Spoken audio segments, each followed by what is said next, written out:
Biden was the worst president in the history of our country. President Bush should not have gone into the Middle East and blown the place up. So I don't give him high marks either. Thank you very much, everybody. Thank you. I give Trump very high marks. Goodbye, everybody. Barack Obama and George W. Bush are uniting to speak out against President Trump's decision to end USAID, which Obama calls a travesty. And now Good, Barry. Barry, we read your real birth certificate. We read your real birth certificate. Brother Mushroom and ma'am, CNN, fake news, Miss Abby Phillips. They ought to walk you out, ma'am, and shut down CNN. Y'all are a disgrace. Fake news media. And good, Trump, good. This is good. Shut it all down. Defund it all. This is good. Yeah, all this crap got to do. This is what we voted for. Shut it all down. All our tax money going. And send us back a refund if you can. Let's do it. now the administration brags about DOGE cutting the agency. Researchers say it could cost millions of lives. A new study estimates that the gutting of USAID could contribute to 14 million deaths by 2030. Nearly a third of those, some 4.5 million, are children under the age of 5. Secretary of State Marco We don't believe y'all. We don't believe y'all. Rubio hailed the agency's last day, saying, quote, life-saving humanitarian aid and promotion of economic development abroad must be in furtherance of an America First foreign policy. That quote actually, I think, bears pondering. Life-saving aid must be in furtherance of an America First policy. There's that. On top of that, you have the former UN ambassador and USAID administrator saying that the idea that life-saving aid is continuing now that parts of USAID have been brought into the State Department, just not true. Listen to this. They have cut 80-90% of the life-saving programming going on overseas. It depends on the program. We can go through specifics, but whether it's HIV/AIDS or malaria or TB, right now there are families not getting malaria bed nets. What Secretary Rubio continues to state publicly is that the life-saving assistance is continuing. It is not. What he is saying is false. So far, what he has done in the name of efficiency is cut this life-saving programming. So for the cost of, I don't know, Trump's Garden of Heroes that's being funded by Congress right now, you could save hundreds of thousands, maybe millions of lives. I'm just not understanding why. We probably could save millions of lives if we get you off CNN. Yeah, if we just shut CNN down, the enemy of the people, the fake news media. Maybe if we shut this crap down, then we might save millions of lives. I'm just saying. Something that was bipartisan for so long, Lance, because everybody understands the power of soft power. Why that has suddenly become, if we give it to them, we can't, it's not going to be for us. This sort of zero-sum game of it all. I gotta admit, anytime I hear this, 14 million people are gonna die because of Donald Trump, I'm sorry, I just glaze over like the rest of America. I'm sorry, I'm not sure. I'm not suggesting USAID. That's kind of a sad thing to say. No, that's exactly, that's what every decision Donald Trump makes, the world is ending, 20 million people are gonna die, no one's gonna make it out alive. That is the standard procedure for every... Take Donald Trump out of it. Take Donald Trump out of it. How do we take him? I mean, this is... I'm actually glad he said it. I'm glad that brother said it. They ought to shut CNN down. Roll that beautiful intro. Roll it. Want to really see something you said? Take a look at what happened.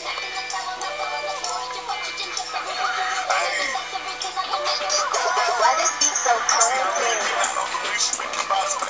We will make America proud again. We try to get ourselves. We will make America wealthy again. And yes, together, we will make America great again. Y'all remember this? Y'all remember this look? Right now, the COVID-19 vaccines are available to millions of Americans. And soon, they will be available to everyone. The science is clear. These vaccines will protect you and those you love from this dangerous and deadly disease. Could save your life. So we urge you to get vaccinated when it's available to you. That's the first step to ending the pandemic and moving our country forward. It's up to you. Yeah. The one thing I like doing on my show is actually being on the ground with this, y'all. Taking in what others are saying, what people are actually saying on the ground, what people really, really think of what's actually going on, you know. And then that's one thing I love about how we run our show over here, you know. And I love reading the comments, the emails, the DMs, everything. Even reading what some of the lefties are saying, even posting what lefties are saying. Even lefties that are now completely tired and done with the Democrat Party. And now they turned into Trump supporters. It's crazy how that's all been played out, you know. But I'm going to just read some of these comments. Just let me just read them. I'm going to just go down one by one just real second. Let's just see what they're saying. Why does American taxpayers always have to pay for everything? Question mark. No accountability is a major problem. Make no mistake, USA took care of USA first and foremost. Their employees overseas lived lavishly. It is not the American taxpayer's job to feed the world. We like to eat too. That's one way to stop corruption and waste of American taxpayer dollars. You know, the USA needs to stay gone. American taxpayers are fed up with paying for everyone and having Americans living in poverty. Did we vote to raise the national debt? If so, it should be clear that we do not have money to give away. It's not my job to keep the rest of the world alive. That is the job of the government of those countries. Go donate to charities if you want that. I'm just reading what people are saying, man. You know, hey, and here we are. You know, George Bush Obama big farewell to USA after Marco Rubio announces official shutdown. I tell you, Bush, way out of walk out, George, in handcuffs. Obama, we read your real birth certificate. How are you and Big Mike doing? You ain't seen that mushroom tip in a long time, huh? Yeah, Miss Rivers tried to tell us, you know, and then she dead, and then all of a sudden she ended up dead. Rest in peace, Miss Rivers. Rest in peace. They found the chef too. The chef, he was, yeah. Rest in peace to the chef. There ought to be another investigation, you know. But we read your real birth certificate, sir.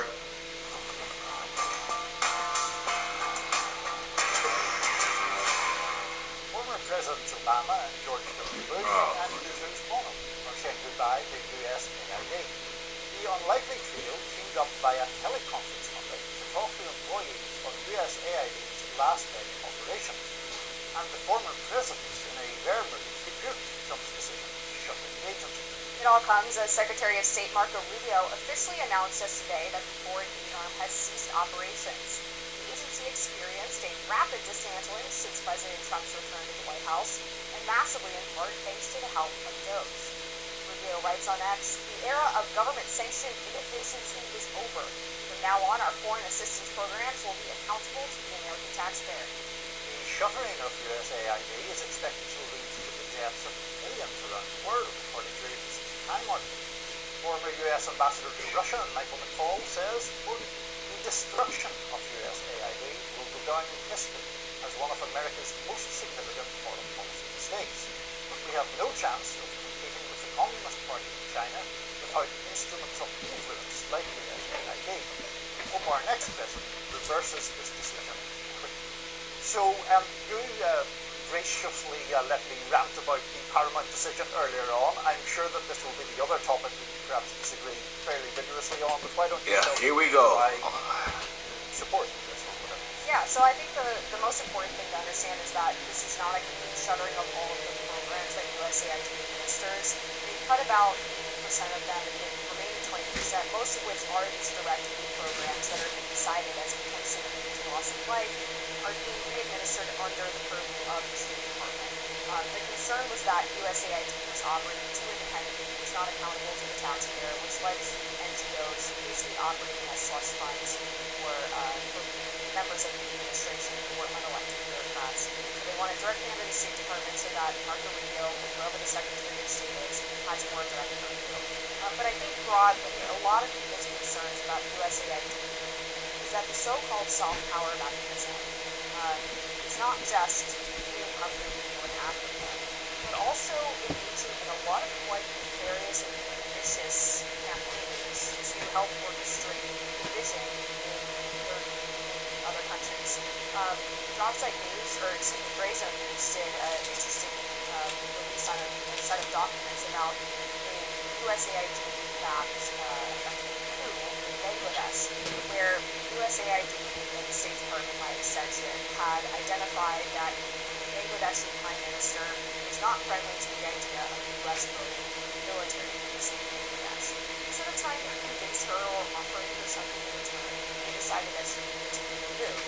USAID found out that there was an active group of LGBT plus activists in Bangladesh who also really liked rap music.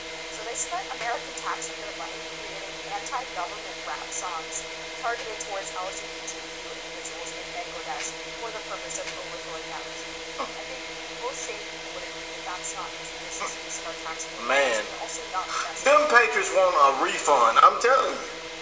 Them patriots want a refund, man. Them patriots is fed up. Fed up of where all the money went. Fraud, waste, abuse. Big three. Trump says one thing. Three words. Foreign policy. That's not the type of soft power that I want to see America engaging in. So I've already ranted long enough. I have plenty more to say, but I will let you respond. So, look, all he can do is laugh. And again, this woman here always comes on. It's like, you know, it's always, most of the time it's Kim versus her. She somewhat seems like she has just a little more common sense. you used the word judicious there, and I think... And he tries to get smart, you know, important in terms of spending, but also in terms of cutting. Now, the instance that you cited in Bangladesh is not one that I'm familiar with specifically. I take the point that USAID is involved, or has previously been involved, in things that are under the rubric of governance and democracy. And those things can, I think, be useful and can also be shady and be about it. Yeah, how fast can the shrimp and the crawfish run on the treadmill? Yeah. The transgender mice. LGBTQ plus. I tell you, man. People are looking at what is Sesame, Elmo, Sesame Street down there? What? Is this what the money's being spent on? The money is going. We built the school. We're building the schools. The schools never got built. What? You know, and there's people down there in Washington, people down there enriching themselves, people got their hands in the cookie jar, people laughing to the bank. I'll tell you, man.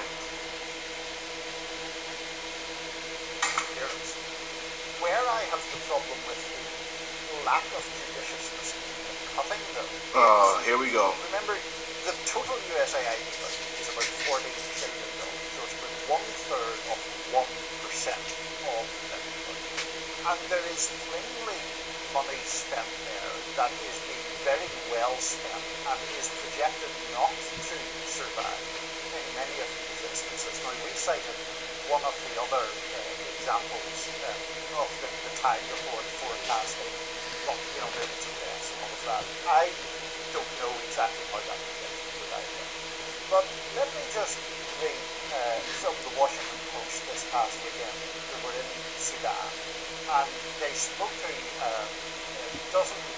more than 2 dozen Washington Post interviews with civilians, clinicians, and aid officials in the capital, Khartoum, and Sudan. And they found that while the Trump administration's cuts to USAID across the world, their impact in Sudan is especially deadly.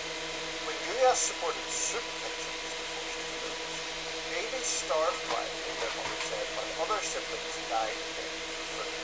Funding stoppages meant that critical medical supplies were never delivered, doctors said. The lack of US funded disease response has made it harder to contain cholera outbreaks, which are already claiming the lives of those living by hunger. Even in addition to that, we had the sweeping axing of all the money that was so sudden that actually food aid was trapped in ports and things, rotting there, doing nobody any good, because there was, in my view, far too prudent. I agree it could have been executed better, but I also think that there has to be a limiting principle on what exactly around the world the United States is responsible for, and to what extent those USAID handouts actually prevent countries from becoming self-sufficient. One of the things that Arthur Rubio cited in his Substack about the ending of the USAID program as we currently conceive of it is that countries that he has been talking to about this don't want proximity. They want trade relations. They want the ability to export import goods. They want the ability to have economic development. And he pointed out in response to Michael McFaul's